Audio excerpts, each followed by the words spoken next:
कैसे हो भाई सभी प्यारे प्यारे साथियों, आप सबका स्वागत है आपके अपने चैनल टीचर्स अड्डा पर। मैं हूं आयुष चौहान। बिहार में हाई कोर्ट ने आरक्षण के जो नियम बनाए थे, बिहार सरकार ने नवंबर 2023 में उन्हें निरस्त कर दिया है। आरक्षण में कुछ बदलाव किए गए थे तो उन्हें निरस्त कर दिया है। उसकी वजह से अब परीक्षा टलेगी कि नहीं टलेगी, 75% आरक्षण के बजाय अब कितना परसेंट आरक्षण लागू होगा, डोमिसाइल नीति को लेकर काफी पिछले 4-5 दिनों में बवाल देखने को मिला है। तो क्या अन्य राज्य के स्टूडेंट्स जो है वो बाहर हो जाएंगे? तो एक एक करके इन सारे सवालों के जवाब मैं देता हूं आपको। पहले चलते कहानी को लेकर नवंबर 2023 की ओर कि आखिर हुआ क्या था।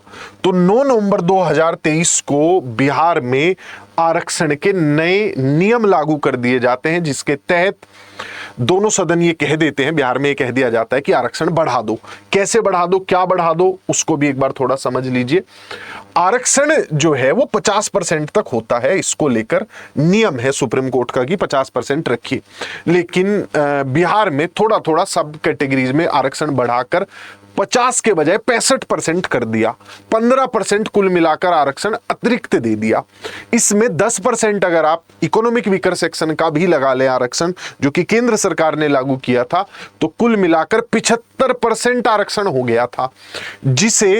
जिस बात को लेकर कुछ लोग जाते हैं हाईकोर्ट। हाईकोर्ट पहले तो कह देता है नहीं अभी तो हम रोक नहीं लगाएंगे, जिस पर मार्च के महीने में दबादब बहस होती है और फैसले को सुरक्षित रख लिया जाता है। फैसला दिया जाता है कि आरक्षण के जो नए नियम बनाए थे इन्हें हम करते हैं निरस्त, ये गैर कानूनी है, सुप्रीम कोर्ट के नियम के खिलाफ है। सुप्रीम कोर्ट कहता है 50% होना चाहिए, लेकिन उसमें कई जगह पर रियायत भी देता है। तमिलनाडु में रियायत मिलती है, नॉर्थ ईस्ट के कुछ स्टेट्स में मिलती है, लेकिन महाराष्ट्र जब ये नियम लागू करता है तो उसे भी वापस लेना पड़ता है। राजस्थान करता है तो उन्हें भी वापस लेना पड़ता है इन नियमों को। ये नियम ऐसे ही लागू नहीं हो जाते हैं, ये बड़े मतलब टेढ़े और पेचीदा नियम है। तो फिलहाल की कहानी ये है कि आरक्षण 75% से घटाकर वापस 60% पर आ गया। 50% जातिगत और 10% आर्थिक। अगला पॉइंट, आरक्षण जब नियम हट गया तो भर्ती परीक्षाओं का क्या होगा? टीआरई 2.0 में तो आरक्षण नहीं लगा था, तो उन लोगों तो कोई लेना देना नहीं इस चीज से।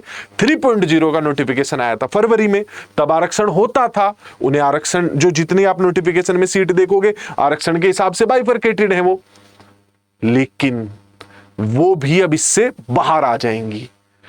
तो बिहार सरकार जो कि इस फैसले को लेकर सुप्रीम कोर्ट जा रही है, वो तो चाहती है आरक्षण मिले, लेकिन हाई कोर्ट मना कर रहा है। तो भाई आप लोगों की परीक्षा पर इसका प्रभाव पड़ना निश्चित है। बीपीएससी असमंजस में, पेपर करवाएं कि ना करवाएं।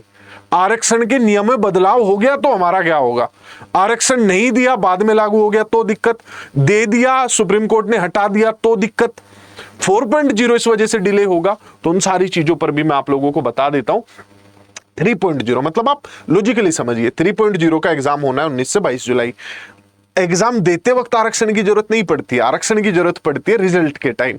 अभी सुप्रीम कोर्ट जा रही है बिहार सरकार, कम से कम 2 से 3 महीने सुप्रीम कोर्ट को इस फैसले में को देने में लगेंगे और 2 से 3 महीने आपका रिजल्ट बनने में भी लगेंगे।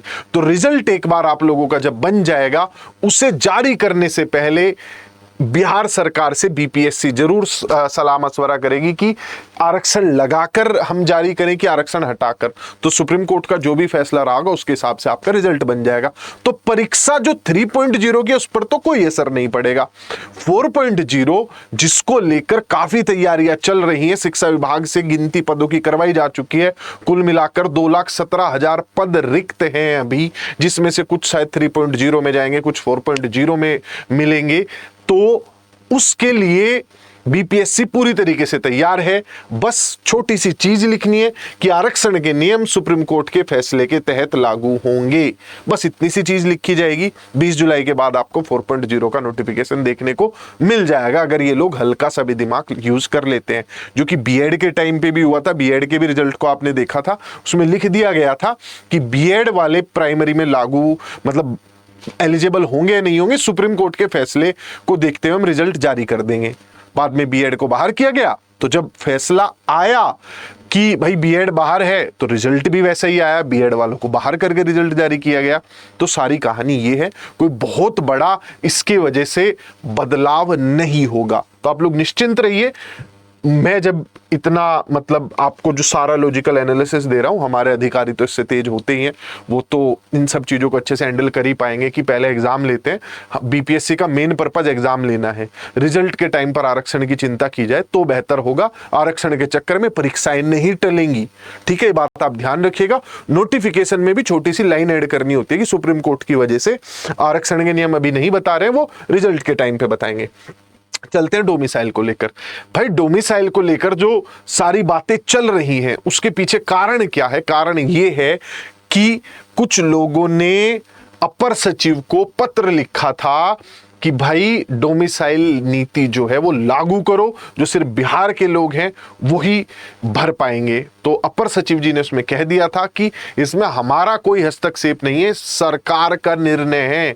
तो सरकार पर समय समय पर यह दबाव, देखो जब डोमिसाइल नहीं था तो दबाव बनाया जाता था कि लागू कर दो, जब लागू हो गया तो कहा गया क्यों कर दिया।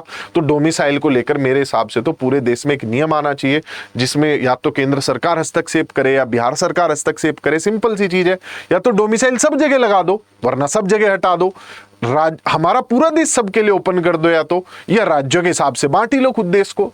तो वो केंद्र सरकार और सुप्रीम कोर्ट को उसमें कोई हस्तक्षेप जरूर करना चाहिए। खैर फिलहाल के लिए मैं आपको बता दूं, डोमिसाइल पर कोई नया नियम नहीं आया, बस एक पत्र लिखा गया था जिसके बाद ये सारी चीजें उठने लगी। हालांकि अभी तक कोई इस पे ना तो सरकार का कोई नया बयान आया है ना कोई इस पे नई हलचल है।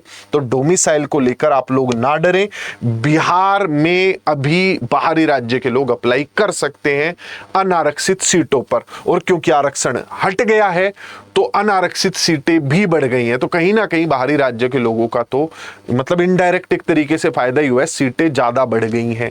और जो कि मतलब अब ये एक वो है कि किसे फायदा किसे नुकसान, इस पर चर्चा चलती रहेगी।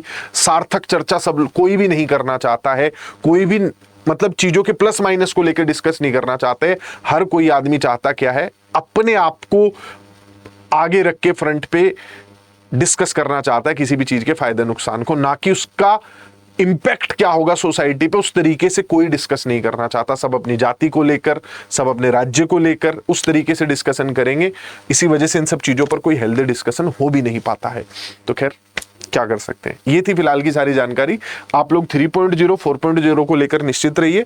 20 जुलाई के बाद इसका नोटिफिकेशन निकालने की तैयारी है पूरी। बस उसमें यह है कि आरक्षण वाला पॉइंट ऐड कर देंगे कि भाई सुप्रीम कोर्ट बताएगा 3.0 रिजल्ट के टाइम पे आरक्षण की जरूरत पड़ेगी, परीक्षा में आरक्षण की जरूरत नहीं पड़ेगी। तो एग्जाम होगा बिल्कुल धड़ल्ले से होगा। डोमिसाइल भी भाई लागू नहीं हुआ है, बाहर के लोग भर सकते हैं। जिन्हें नौकरी मिली हुई है वो लोग नौकरी कर भी रहे हैं, जो फर्जी दस्तावेजों से लगे हैं कान पकड़ के बाहर भेजी भी जा रही है। ठीक है, तो आप अगर 4.0 की तैयारी कर रहे हैं तो नीचे स्क्रीन पर नंबर चल रहा है, फोन करके जुड़ सकते हैं, या फिर रोजाना रात को मेरी 8 बजे क्लास में जुड़ सकते हैं जहां पर हम तैयारी कर रहे हैं टीआरई 3.0 की। Bye bye, take care.